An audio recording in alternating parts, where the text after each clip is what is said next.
হযরত মুসা আলাইহিস সালামের লাঠি মোবারক। হযরত মুসা আলাইহিস সালামের লাঠি মোবারকের অনেক গুণ ছিল। এখনো এই লাঠি মোবারক ইসলামের জীবন্ত প্রমাণ হিসেবে তুরস্কের তোফকাপি জাদুঘরে সংরক্ষিত আছে। এই লাঠি মোবারক ব্যবহার করবেন হযরত ইমাম মাহদী আলাইহিস সালাম। হযরত মুসা আলাইহিস সালামের এই লাঠির যা যা গুণ ছিল, হযরত মুসা আলাইহিস সালাম যখন সফরে গেলে লাঠি তার সাথে কথা বলতে বলতে চলতো। হযরত মুসা আলাইহিস সালামের যখন ক্ষুধা লাগতো কিন্তু সাথে কোনো খাবার থাকতো না, তখন তিনি লাঠি দ্বারা মাটিতে আঘাত করতেন আর সাথে সাথে মাটি ফেটে মুসা আলাইহিস সালামের জন্য একদিনের খাবার বের হয়ে আসতো। হযরত মুসা আলাইহিস সালামের যখন পিপাসা লাগতো তখন তিনি লাঠি মাটিতে গেড়ে দিতেন, তখন সাথে সাথে তার থেকে পানি বের হতে থাকতো। আবার যখন উঠিয়ে ফেলতেন সঙ্গে সঙ্গে বন্ধ হয়ে যেত।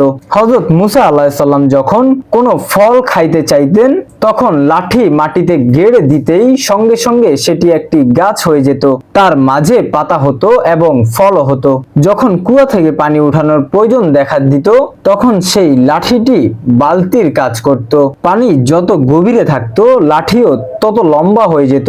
রাতের বেলায় তার থেকে আলো ছড়াতো। হযরত মুসা আলাইহিস সালাম যখন কোনো দুশমনের সামনে পড়তেন সঙ্গে সঙ্গে লাঠিটি সেই দুশমনের সঙ্গে লড়াই করে বিজয় হতো।